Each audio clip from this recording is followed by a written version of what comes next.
ശമ്പള പരിഷ്കരണം ആവശ്യപ്പെട്ട് മിൽമയിലെ ജീവനക്കാർ നടത്താനിരുന്ന സമരം മാറ്റിവെച്ചു. അഡീഷണൽ ലേബർ കമ്മീഷണറുമായി നടത്തിയ ചർച്ചയിലാണ് തീരുമാനം. സംയുക്ത ട്രേഡ് യൂണിയൻ ഇന്ന് അർദ്ധരാത്രി മുതൽ സമരം പ്രഖ്യാപിച്ചിരുന്നു. വിവരങ്ങളുമായി അഞ്ജു ജയപ്രകാശ് ചേരുന്നുണ്ട്. അഞ്ജു, ചർച്ചയ്ക്കൊടുവിൽ അനുകൂല തീരുമാനമുണ്ടായതാണോ സമരം മാറ്റിവെക്കുവാൻ കാരണം? ചർച്ചയുടെ കൂടുതൽ വിശദാംശങ്ങൾ. ചർച്ച ഒത്തുതീർപ്പായിരിക്കുകയാണ്. മിൽമയിലെ ശമ്പള പ്രതിസന്ധിയുമായി ബന്ധപ്പെട്ടിട്ട് സംയുക്ത സമരസമിതിയുമായി നടത്തിയിട്ടുള്ള ചർച്ചയാണ് ഇപ്പോൾ ഒത്തുതീർപ്പായിരിക്കുന്നത്. അടുത്ത മാസം 15-നകം പരിഷ്കരണം നടപ്പാക്കുമെന്ന ഉറപ്പ് ലഭിച്ചതിനെ തുടർന്നാണ് ചർച്ച ഒത്തുതീർപ്പായത്.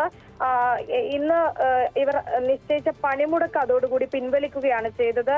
ഉറപ്പ് പാലിച്ചില്ലെങ്കിൽ സമരത്തിലേക്ക് വീണ്ടും കടക്കുമെന്ന് യൂണിയനുകൾ അറിയിച്ചിട്ടുണ്ട്. അഡീഷണൽ ലേബർ കമ്മീഷണറുമായിട്ടായിരുന്നു ഇന്ന് ചർച്ച നടത്തിയിട്ടുണ്ടായിരുന്നത്. രാവിലെ 11 മണിയോടുകൂടി ആരംഭിച്ച ചർച്ച ഉച്ചയോടുകൂടിയാണ് അവസാനിച്ചത്. ശേഷമാണ് പണിമുടക്ക് പിൻവലിക്കുന്ന കാര്യം അവർ പറഞ്ഞത്. ഇന്ന് ഈ ചർച്ചയിൽ പരിഹാരമായില്ലെങ്കിൽ അർദ്ധരാത്രി സമരം ചെയ്യുവാനായിരുന്നു സംയുക്ത സമരസമിതി തീരുമാനിച്ചിരുന്നത്. എന്നാൽ നിലവിൽ ഈ ചർച്ച സമവായത്തിൽ എത്തിയ സ്ഥിതിക്ക് പണിമുടക്ക് ഇല്ല എന്നാണ് യൂണിയനുകൾ അറിയിച്ചിരിക്കുന്നത്.